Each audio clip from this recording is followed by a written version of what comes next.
이만큼 살면 사람은 다 나름대로의 문제가 있다는 것을 생각하게 됩니다. 그런데 십자가 이전이나 이후나 다 문제가 있지만은 한 가지 차이점이 있습니다. 그것은 십자가를 통해서 나를 보는가, 그냥 나와 현실만 보는가, 거기에 차이점이 있습니다. 십자가를 통해서 나를 보면 나는 불완전하지만 난 문제가 많지만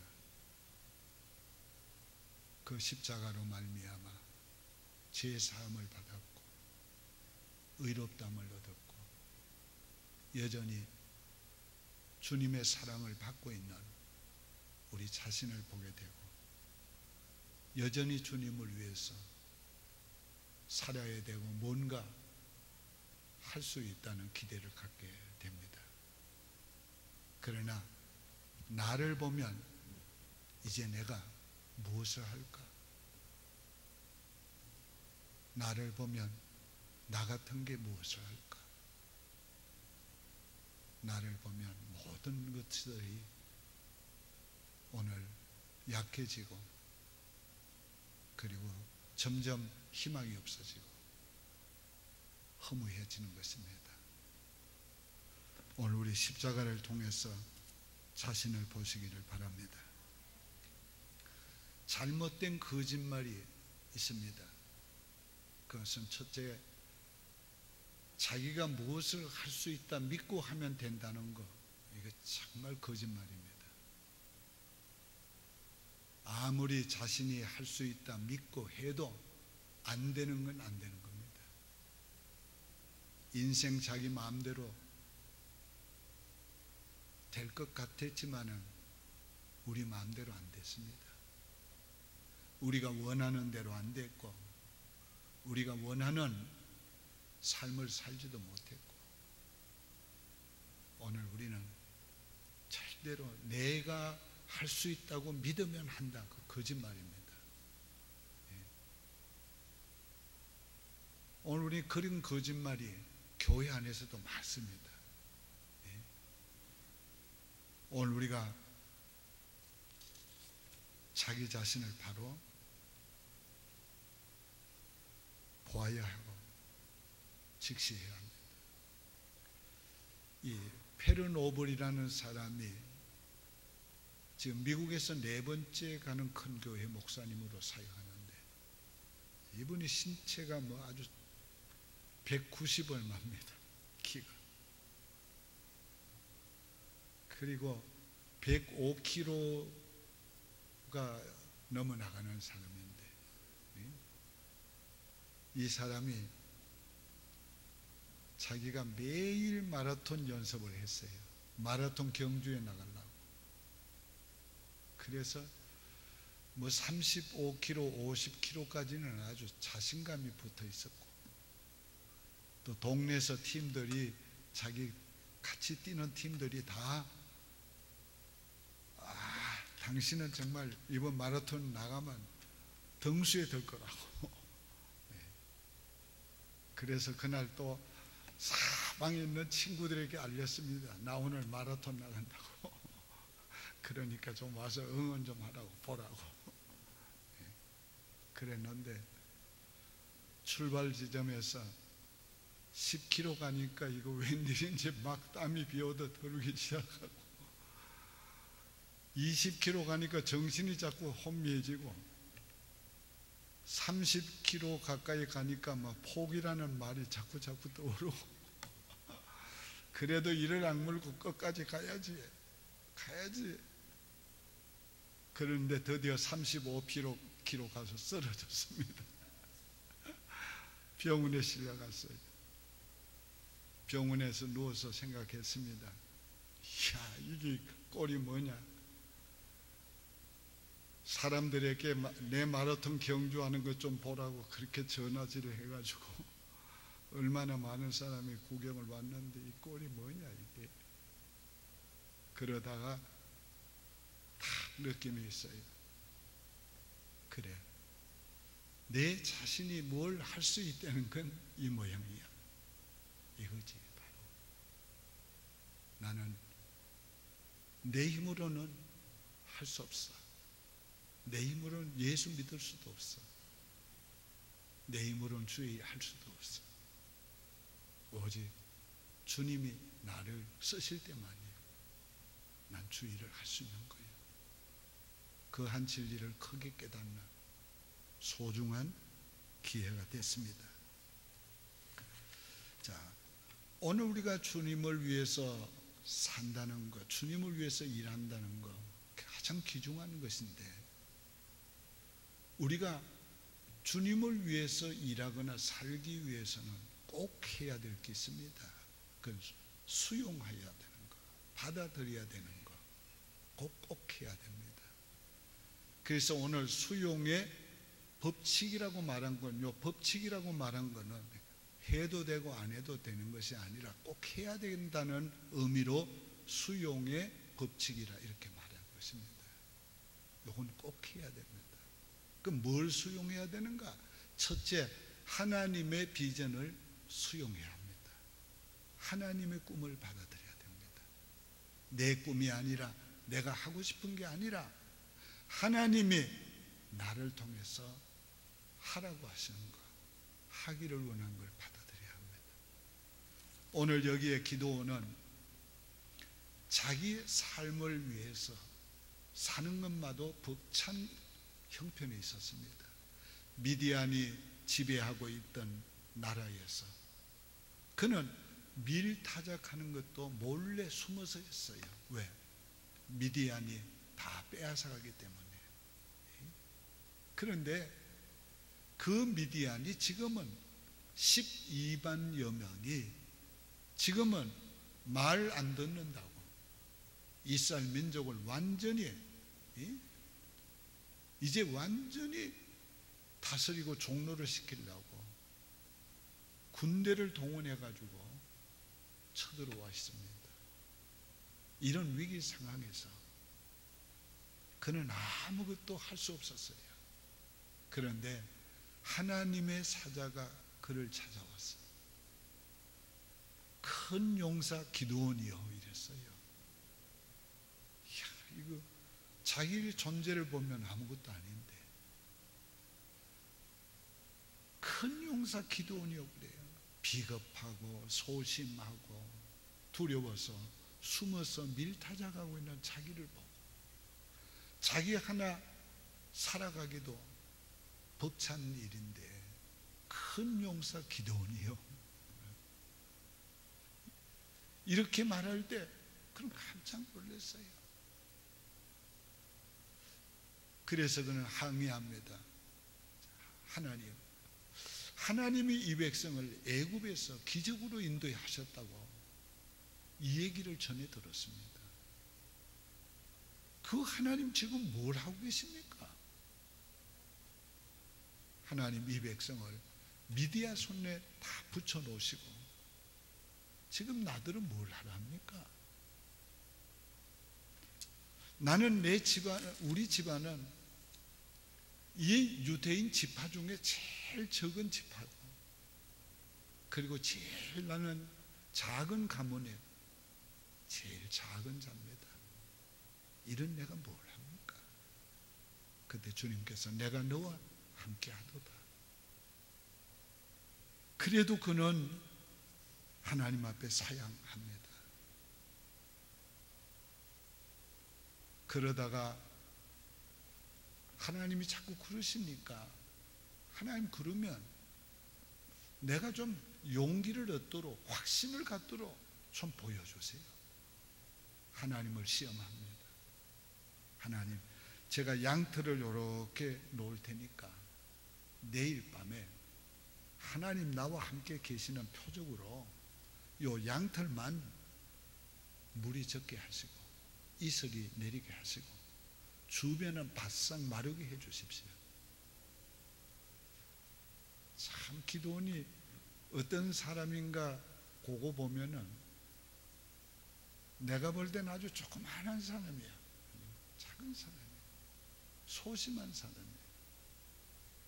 하나님은 그 말도 들어주셨어요. 그 다음날 새벽에 일어나서 보니까 양털에만 이슬이 다 뻥 내려서 적셔 있고 주변은 바싹 말라 있어요. 나 같으면 아이고 알았습니다 할 건데, 이 기도는 또 하나님, 이거는 또 우연히 이렇게 될 수도 있습니다. 그러니까 한 번 더, 내일은요 양털은 뽀송뽀송하게 물이 하나도 이슬이 안 젖게 해주시고 주변은 이슬로 흠뻑 적셔 주십시오. 하나님 얼마나 너그럽고 좋으신지. 그래 알았다. 그 다음날 새벽에 나가보니까 양털은 바싹 말라서 뽀송뽀송하고 주변에만 이슬에 젖어 있습니다.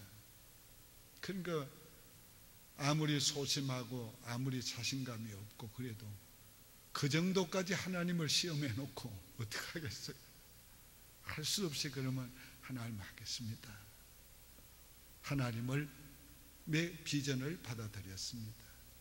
수용했습니다.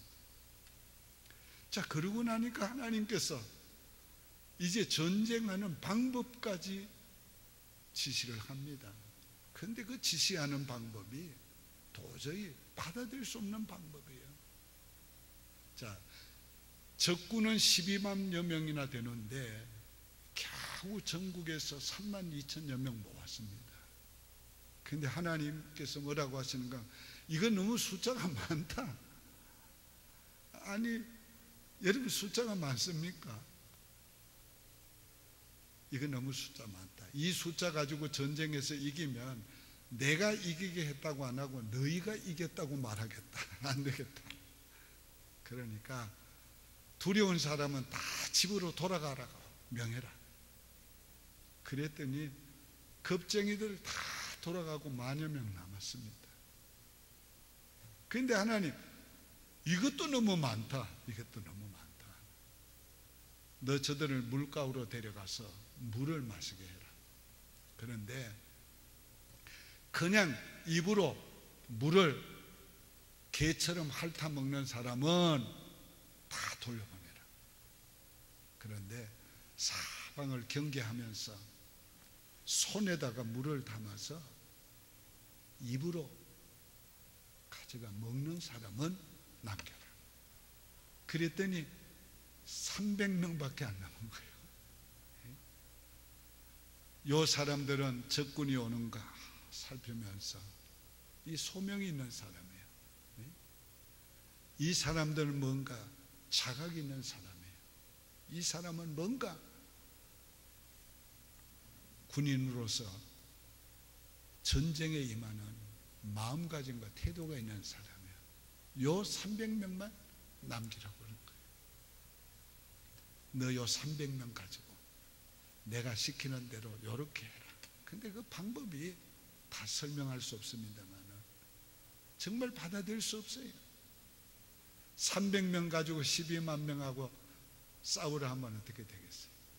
예? 어떻게 되겠어요? 여기 다 군인 출신도 있는데 예? 여러분 몇 사람이 나가가지고 예? 몇만 명하고 싸우라고 하나님이 명령하면 어떡할 거예요? 예? 자, 그런데 기도원은 그걸 수용했습니다. 하나님이 우리를 쓰시려고 할 때 하나님의 꿈을, 비전을 받아들여야 합니다. 하나님의 방법까지 받아들여야 합니다. 그 다음은요, 다른 사람들을 수용해야 합니다. 오늘 성경에 보면은 첫 번째는 자기 집에 종들 10명을 그대로 받아들였어요. 하나님의 일을 위하여. 그들을 데리고 가서 그 지역에 있는, 오브라 지역에 있는 모든 우상신들, 신당을 다 파괴해버리고, 그리고 하나님께 제단을 쌓고 제사를 드리는 일을 했습니다. 오브라 사람들이 막 들고 일어났어요. 그래가지고는 이건 누가 이랬냐? 그 기도원이 그랬다. 이놈을 죽여야 된다고 다 몰려온 거예요. 다 몰려온 거예요. 그런데 그의 아버지가 나서서 그들 설득을 했습니다. 자, 여러분, 여러분의 우상이 여러분을 지켜줬습니까? 무슨 복을 주었습니까? 여러분 우상이 한 게 뭡니까? 그건 하나님이 부수게 한 겁니다. 이제 우리가 하나님을 위해서 오늘 우리가 전쟁합시다. 같이 나가서 싸웁시다. 준비된 거예요. 그래서 그들이 다 전쟁에 나가게 돼서 수용했습니다. 각 지파의 사람들을 보내서 백성들을 모집하라. 오늘 우리가 주님의 일을 한다는 것은 수용하는 겁니다. 사람들을 받아들이는 겁니다. 이 사람은 이렇고 저 사람은 저렇고 그러면 안 됩니다. 그 어떤 사람이든지 누구든지 다 받아들여야 합니다. 죄인이든지 의로운 사람이든지 모난 사람이든지 둥근 사람이든지 그거 다 수용해야 합니다. 받아들여야 합니다. 그래야 우리가 주의 일을 할 수가 있는 것입니다. 목회라는 게 바로 그런 겁니다. 다 받아들이는 겁니다. 다 수용하는 겁니다. 오늘 우리가 선교회라는 거 그런 겁니다. 다 수용하는 겁니다. 받아들이는 겁니다.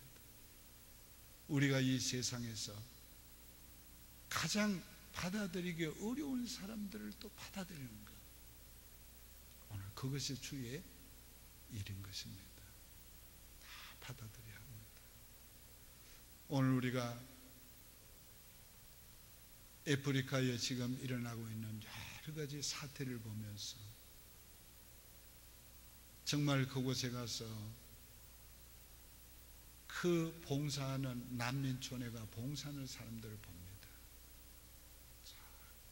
그 사람들 가가지고 보면 마스크를 쓰고 가운을 입고 그 더러운 걸 다 만지면서 그 사람들 다니면서 돌보는 그런 모습을 우리가 보면 정말 그거 보통 마음 가지고 못하는 겁니다. 오늘 그거 수용해야지, 받아들여야지 하는 겁니다. 그 다음 중요한 게 있습니다. 다른 사람이 나를 받아들여야 합니다. 수용해야 합니다.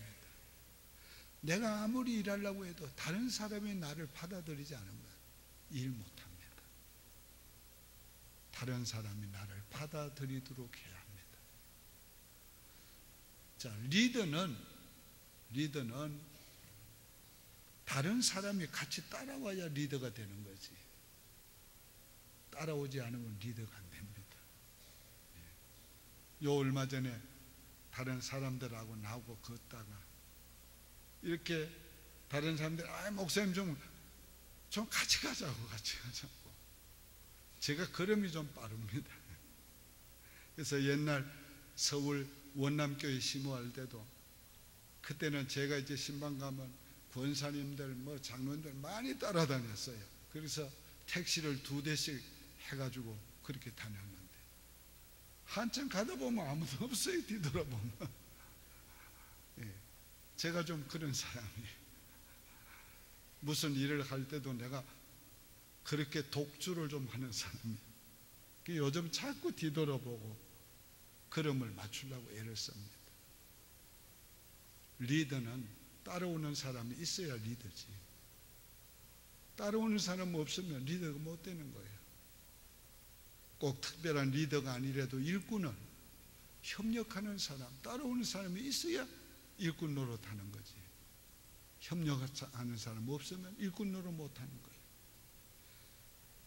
내가 하나님의 비전을 수용하고 하나님의 방법도 수용해야 되지만 또 그리고 많은 사람을 수용해야 되지만 다른 사람이 나를 또 수용해 줘야 합니다. 자, 이런 수용의 법칙을 잘 따라야, 법칙대로 되어야 일꾼이 되는 거예요. 오늘 여기에서 우리 중요한 한 가지, 다른 사람이 나를 수용해 주기 위해서 나는 어떻게 해야 하는가? 그 매우 중요한 겁니다. 내가 그분의 입장에 서야 합니다. 그분의 눈높이에 맞춰야 합니다. 오늘 그러면 다른 사람이 나를 수용해 줍니다. 우리 교회가 속해 있는 PCA 교단에 흑인 교회가 거의 없습니다. 총회에 가면 흑인 목사님 한 명이나 두 명 볼 때도 있고 못 볼 때도 있습니다.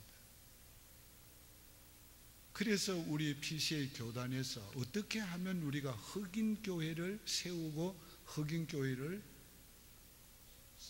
성장시킬 수 있겠는가? 그걸 실험을 했어요. 그랬더니 어떤 결과가 나왔는가 하면, 흑인촌에 가서 사역하는 목사님은 정규 대학을 나오고 정규 신학교를 나온 사람은 안 된다고요. 고등학교 정도 나오고, 그리고는 이 특별한 신학 훈련을 교회에서 시키고, 그리고 목사를 주어서 보내야 합니다. 그 왜 그런가? 벌써 흑인촌에서는 자기들보다 특별히 배운 사람이 와가지고 고상한 언어를 쓰고 배운 거 냄새가 나고 그렇게 하면 안 따른다는 거예요. 안 따른다는 거예요. 자기들의 언어를 사용하고 자기들과 같은 수준의 사람이 와야 따른다는 거예요. 오늘 그건 굉장히 중요한 일이지요. 굉장히 중요한 일이에요. 그래서 오늘 우리가 다른 사람이 나를 수용해 줘야 되는데, 그러기 위해서 어떻게 해야 되는가? 내가 그 사람이 되어야 해요. 그 예수님이 육신을 입고 오신 게 바로 그거예요. 하나님이 사람이 되시고 우리 같이 되신 거예요. 그래서 우리와 같이 살고 우리와 같은 언어로 대화하시고 우리와 같이 일상생활 하면서 그렇게 된 겁니다. 미국의 유명한 선교단체가 아프리카의 한 동네에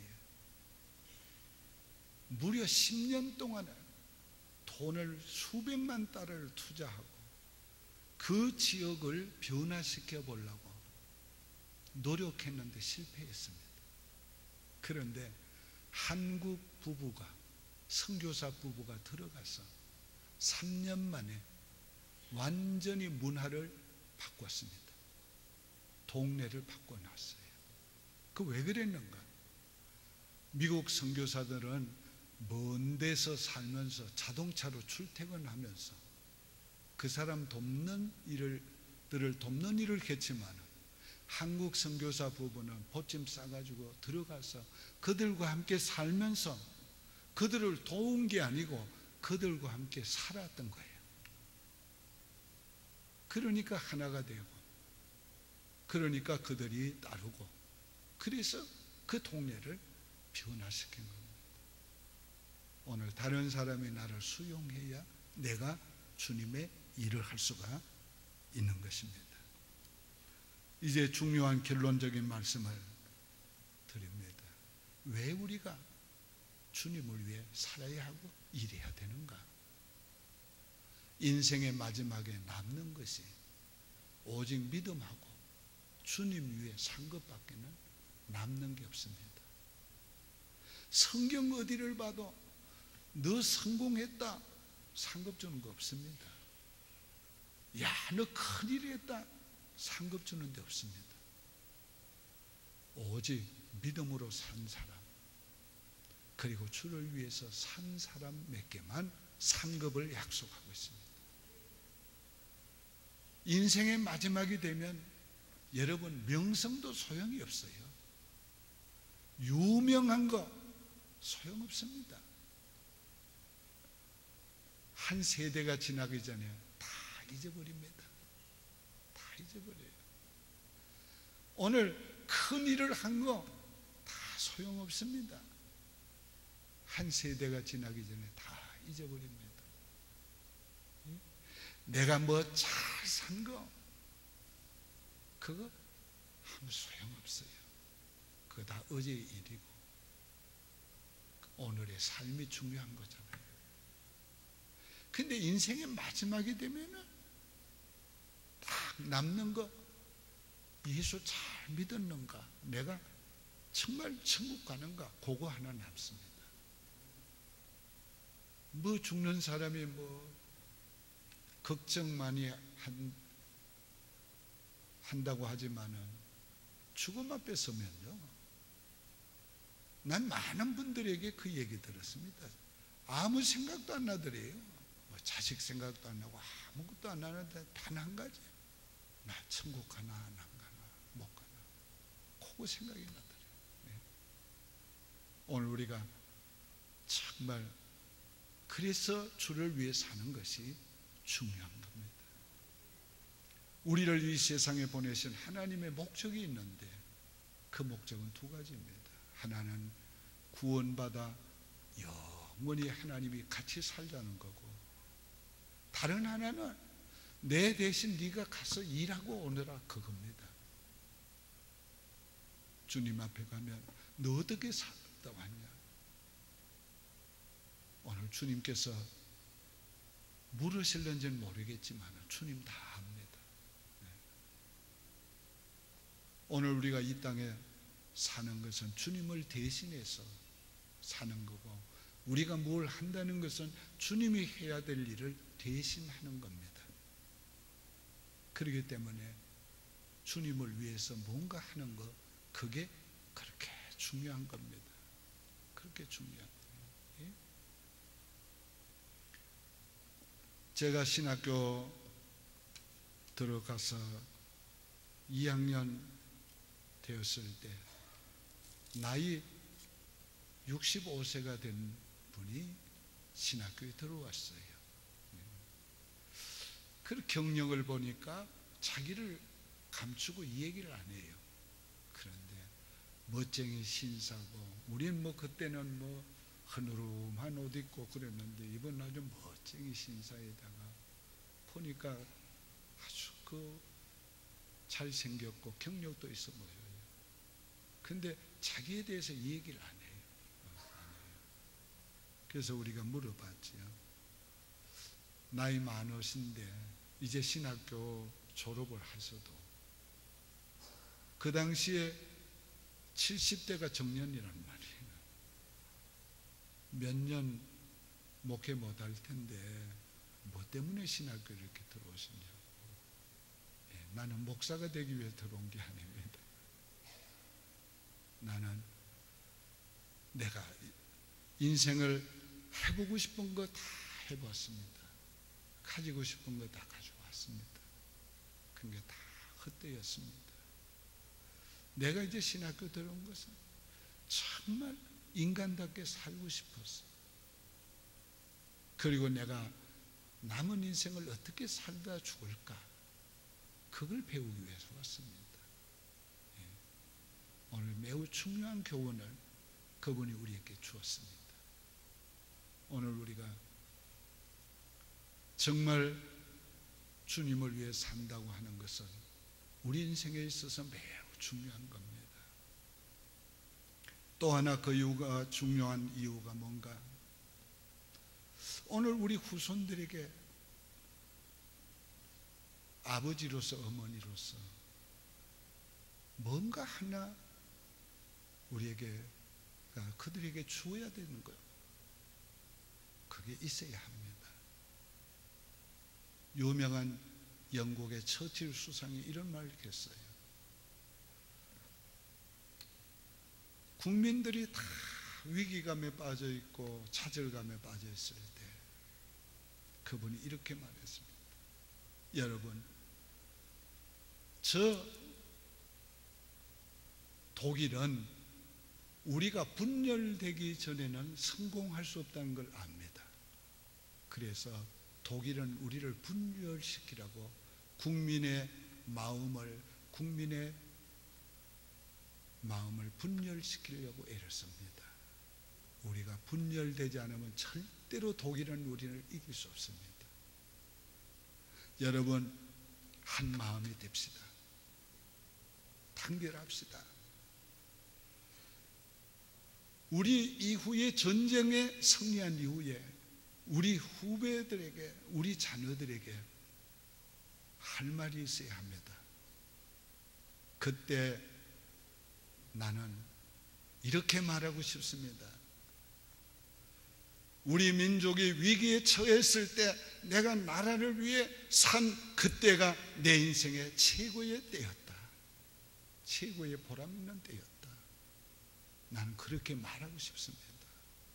여러분, 우리 모두가 다 그렇게 말할 수 있기를 바랍니다.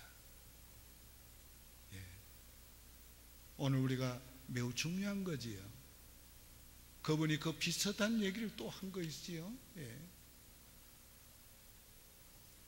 2차 대전 때 영국이 위기에 빠졌을 때 아버지는 뭘 했습니까? 물으면 뭐라고 대답할 겁니까? 야, 나는 그때에 기관차를 운전하고 있었다. 나는 저 탄광에서 전쟁에 필요한 군비를 만들기 위해서 탄광에서 열심히 석탄을 캐고 있었다. 나는 전투에서 전쟁하고 있었다. 우리 각각 나라를 위해서 뭔가 했다고 말할 수 있어야 합니다. 그러기 위해 삽시다. 여러분, 오늘 우리 그렇습니다. 그래서 주를 위해 산다는 게 중요한 거예요. 중요한 거예요. 오늘 우리가 주님을 위해서 일하는 것은 여러 가지 있지만 예배 참석하는 거 큰 일입니다. 기도하는 거 큰 일입니다. 우리가 가까이 있는 형제들을 위로하고 격려하는 거 큰 일입니다. 우리가 젊은 사람들을 친절하게 대하고 따뜻하게 대하고 어른답게 그들을 다독여 주고 그러는 거 큰 일입니다. 어린아이들 하나하나 손잡아 주고 머리 쓰다듬어 주고 귀여워해 주고 그 큰 일입니다. 그런 게 다 주의 일입니다. 오늘 우리가 이렇게 주의 일을 지극히 적은 것부터 하려면 주님이 뭘 하시는지 그걸 받아들여야 돼요. 뭘 하기를 원하는지, 그리고 주님이 원하는 방법까지 받아들여야 돼요. 내가 원하는 게 아니고 주님이 원하는 방법까지 받아들여야 돼요. 그리고는 내가 모든 사람을 수용해야 돼요. 다 사랑해야 돼요.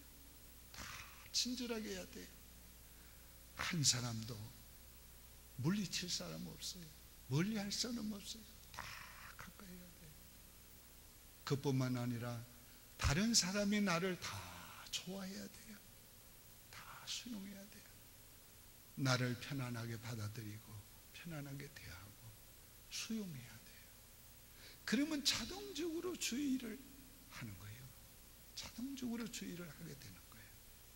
주님이 그렇게 할 때 우리를 써주십니다.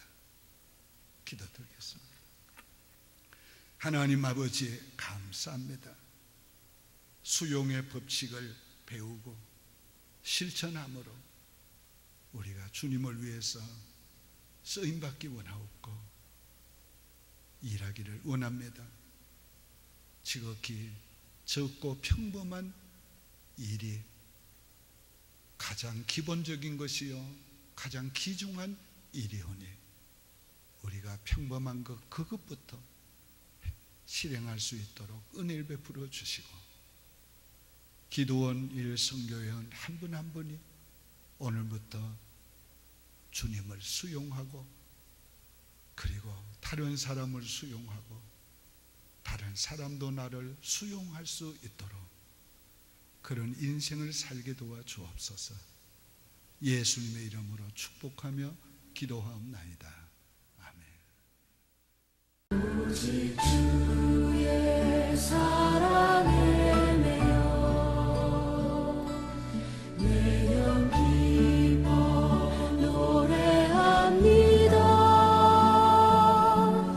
이 소망의 언덕 기쁨의 땅에서 주